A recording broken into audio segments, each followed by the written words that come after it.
चलिए, अब एक काम करते हैं, केडियानॉमिक्स के फाउंडर सुशील केडिया को जोड़ लेते हैं। Sushil ji, good morning. बहुत बहुत गुड शुक्रिया मॉर्निंग। जुड़ने के लिए। सॉरी आज थोड़ा लेट आया आपके पास। कोई बात नहीं। आज रॉकेट कॉल से शुरुआत करेंगे। आज की रॉकेट कॉल क्या होगी, बताइए आपकी। इतने ज्यादा रॉकेट कॉल्स हैं इस वक्त बाजार में। शॉर्ट टर्म इंडेक्स की बात अपनी जगह पे कि हमारे क्लाइंट्स आपस में मजाक करते हैं, इतने शेयर्स खरीदने के लिए कोई बैंक लूटना पड़ेगा। तो ना इतने ज्यादा रॉकेट कॉल्स है, बाजार अलग ही है। अभी राहुल अरोड़ा जी जैसे आपको जिलेट पे बता रहे थे, तो उनकी फंडामेंटल रिसर्च रिपोर्ट भी मैंने देखी है। वो एज ए कंजर्वेटिव पर्सन उन्होंने बड़ा हम्बल फोरकास्ट किया है। ये देखिए, जिलेट की चार्ट से शुरू करते हैं। मुझे ये जो चाल शुरू हो चुकी है, अगले साल डेढ़ साल में ये जिलेट 10,000 हो जाएगा तो कोई भी आश्चर्य नहीं होगा। और ये 10,000 पे भी थमेगा नहीं। कोई 5 साल का व्यू ले तो मेरे को लगता है स्टॉक फाइव बैगर है यहाँ से। ये 5,000 का 25,000 होते लगता है 5 साल में। पर टुकड़े टुकड़े में इस पे काम करेंगे। अगले एक साल में पहले से 10,000 होने दीजिए। दूसरा, उन्होंने जो Procter and Gamble health and hygiene बोला, तो टेक्निकली चार्ट इतनी ज्यादा बुलिश है कि 20,000 का भाव लगता है इस वक्त। ये जो 14,500-15,000 है। और पीजीएचएच के अलावा पीजीएचएल जो है वो मेरे को सीधा डबल होते लग रहा है। तो ये ग्लैक्सो है या ये फाइजर है, ये जो बढ़िया क्वालिटी की एमएनसी कंपनीज जो ओवर वैल्यूएशन में एक करेक्शन की साइकिल में फंस गई थी, इन सब में लॉन्ग टर्म ब्रेकआउट्स आ रहे हैं। तो इनको 19,000 की निफ्टी से मतलब नहीं, क्योंकि 19,000 की निफ्टी पे बहुत सारे स्टॉक्स 12,000 और 14,000 के भी भाव में पड़े थे। और highest quality governance, highest quality products और ओवर वैल्यूएशन था, ओवर ए टाइम वो एडजस्ट हो गया। तो ये सारे स्टॉक्स में लॉन्ग टर्म के ब्रेकआउट्स है निवेशकों के लिए।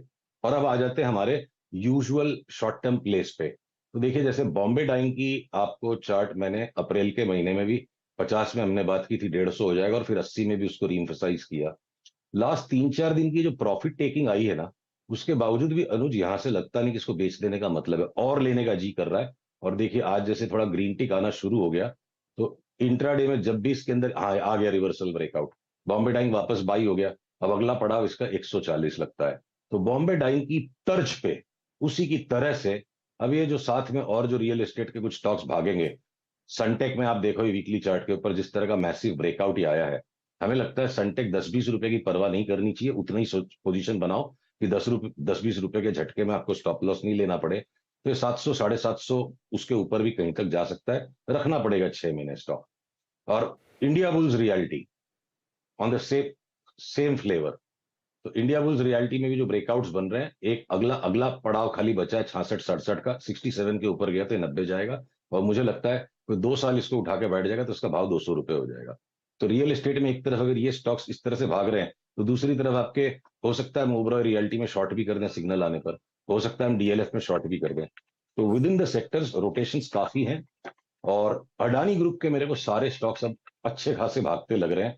अगर मैं आपको ये सारे नाम दिखाऊं, देखिए, अडानी ट्रांसमिशन एक नो ब्रेनर चार्ट है, ये चला ही नहीं। और जैसे ही ये 800 के ऊपर जाएगा, इसमें एक मैकेनिकल बाई ट्रेड आ जाएगा 2,000 की चाल तक का। पॉसिबल है 2,000। हम कंजर्वेटिज्म के लिए इसको 1,600 तक ही खेलेंगे। अडानी ग्रीन देखिए, नो ब्रेनर चार्ट है। ये साइडवेज कंसोलिडेशन देता जा रहा है। जैसे 1,010 के ऊपर चलेगा, इसमें सीधे 1,600 की चाल शुरू हो जाएगी। एनडीटीवी पे हमारी कई बार बात हो चुकी है, उस पर मैं आऊंगा 2 मिनट में। तो अडानी ट्रांसमिशन, अडानी ग्रीन खास करके, और चलेंगे साथ साथ में अडानी पोर्ट्स, अडानी इंटरप्राइज भी। अब अडानी इंटरप्राइजेस में जैसे और फर्दर ब्रेकआउट आ जाता है, ये 2470 के ऊपर गया तो इसके अंदर में 3,000-3,200 हो सकता है, 3,500 तक की भी चाल आ जाए। सो बड़ी स्क्वीज जो है वो अडानी के स्टॉक्स में ऑब्वियसली बहुत ज्यादा वॉलेटाइल है। और चलते चलते कुछ क्विकली स्टॉक्स अगर मैं ऐड कर सकूं आज, तो देखिए, जी टेलीफिल्म में एक बहुत बड़ा स्ट्रक्चरल मूव आ रहा है। अब मुझे नहीं पता कि जी में से जो भी जहर निकलना था वो निकल चुका है, नहीं निकल चुका, उसे पॉलिटिकल बातें हैं।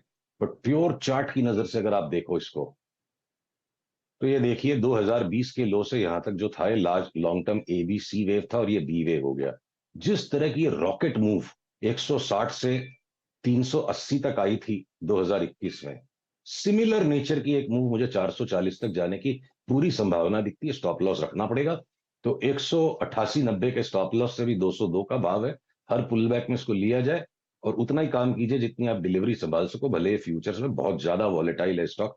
तो मुझे नहीं पता कि सोनी इसको एकदम एक्सपीडिशियसली टेक ओवर कर लेगा या इसकी सारी समस्याएं पूरी हो गई है। पर चार्ट कह रही है कि इसको बहुत अग्रेसिवली अब ऊपर बढ़ना है। तो साथ ही साथ डिश टीवी भी उसी कैटेगरी में है। और ये चार्ट्स नहीं दिखा रहा, आप लवेबल लॉन्जरी और वीरू का जो फेवरेट स्टॉक है, जुबिलेंट फूड वर्क्स, ये सारे के सारे लेके बैठिए, मुझे लगता है 50% 100% ये सारे 6 महीने में दे देंगे।